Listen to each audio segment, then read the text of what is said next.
Evening everyone, Paul Daniels here with another repair. Tonight we've got a 2338, which is the Macbook M1 Pro, one of the early ones.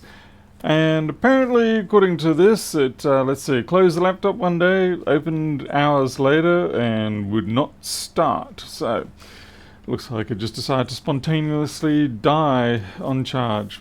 Could be a shorter capacitor, could be something else. I guess we won't know until we dig in and find out.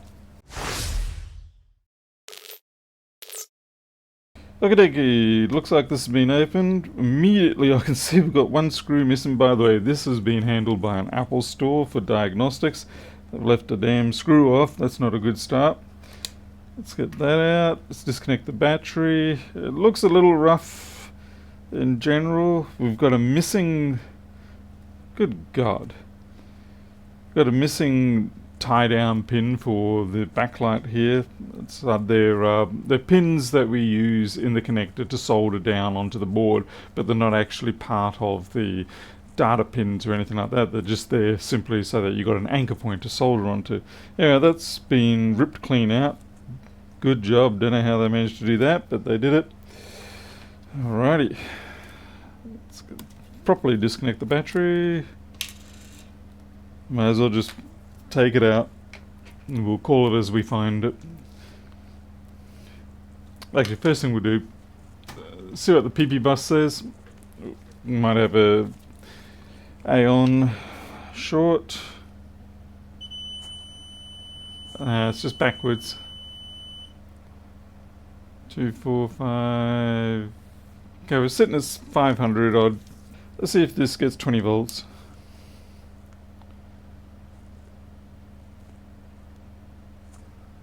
Nope.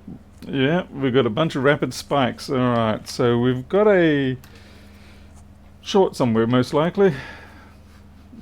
All these rapid spikes here, that tends to indicate that something's trying to start, shuts down, tries to start, shuts down. And with the modern PMIX, they do it a lot faster than they did in the old days. Just want to make note that also the shroud is missing. Was this really an Apple store that handled it? Doesn't seem like their sort of thing. I mean, yeah, we make jokes about the Apple Store, but they usually do put everything back where it should be. No real marks that I can see. Let's have a look under the microscope. I'm going to guess the 3215 area, 3217 area should be fine. Wi-Fi area is fine. This is an area where you can commonly get issues. There's a bit of junk under there. We'll have to make note of that. We have in the past had issues with this capacitor banks under here, with one of them being shorted. Top side, we're just doing a quick initial visual check, looking for anything substantial that really jumps out, and if we don't find anything that way, then we'll take a closer edge on look. Alright, I think we have to go edge on. Yeah, the pin is definitely, oops, so this is where it should be.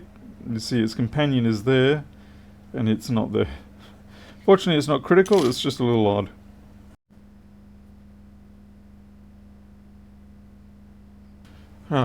Nothing massively kaploded there, so we'll put the power in, and we'll run it on the infrared, see if anything is blinking at a high rate. We're not getting anything showing up, so we're going to employ the blanket. Let's see if we can see anything in the dimness. Okay, blanket deployed. Not really convinced there.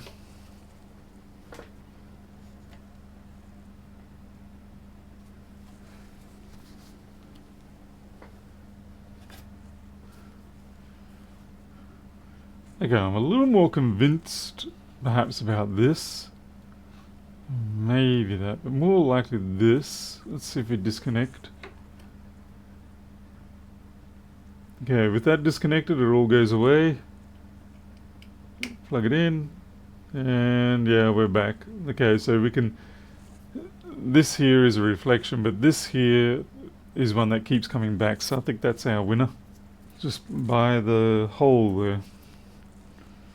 Just over here, eh? See if anything looks suspicious at all. Visually, nothing substantial yet. Try the angled approach.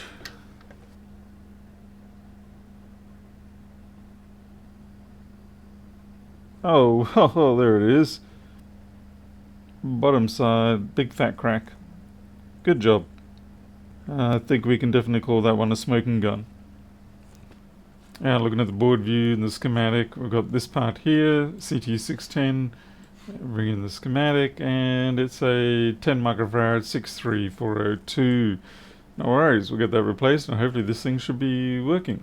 From above there is no way you would know that that was faulty. It didn't matter what lighting system you use, maybe other than magic light that could see through boards, but there is no way you can see that unless you use angled approach. Fortunately there's not really anything here to get upset by the heat.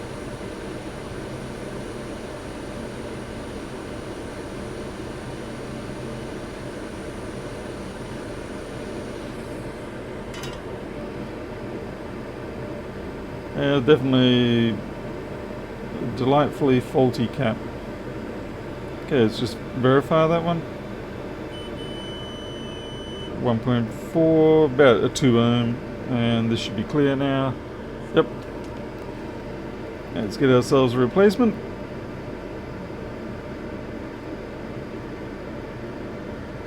I'm going to clean up those pads first, actually.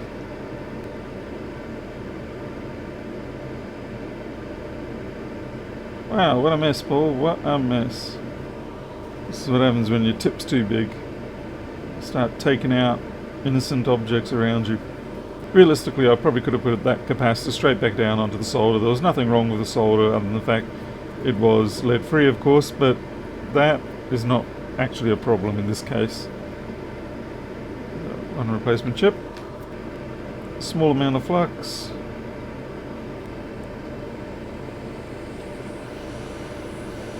See how even that small amount of flux ran everywhere.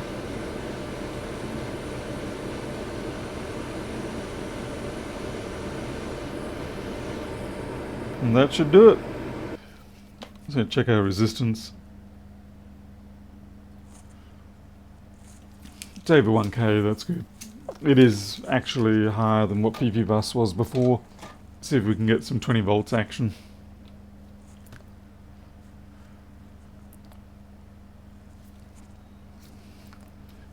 Alright, put it back into the case. Hopefully we will be done with this.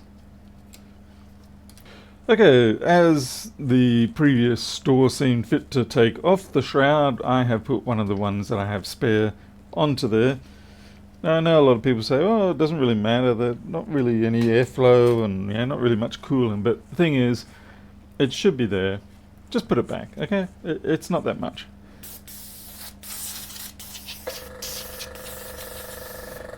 It actually does help a fair bit with the airflow process when you have that shroud. Alright, we've got that one screw that was missing. Again, take it from my stock so that it is properly attached. Particularly on the screen connector, you don't want that loose at all. Alright, moment of truth. Let's plug it in. I'm pretty confident about this one.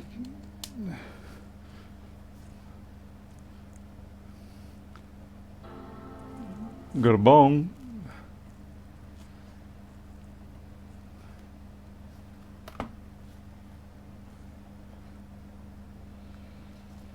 We've got a very weak, oh there we go. We've got an Apple logo. Okay, we do have a high fan spin still, and we're not yet charging on the battery. So we'll give it a couple of minutes and see what happens. I've just logged into the machine. Fortunately I had the password for this one. The touch bar is working, so that's always a good thing. But I have noticed that the battery is now coming up crossed out symbol. Can't always get easy ones, can we? Okay, since we're going backwards with this, the battery went basically to 0 charge rate. I'm going to check the battery charge flex and see if that's at fault. I do not believe this is going to start charging. We're going to try a different flex, see if that makes the difference. This is my flex. Now I know this one works. See how that goes.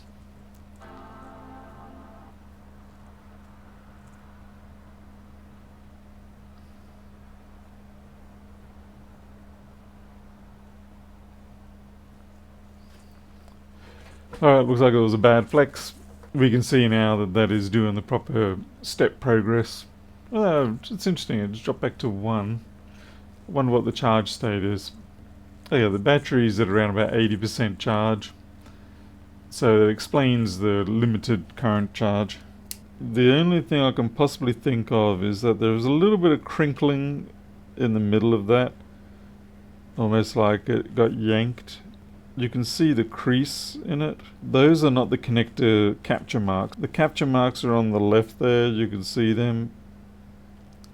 But what you see in the middle there is it's been overfolded or yanked while it was in the connector.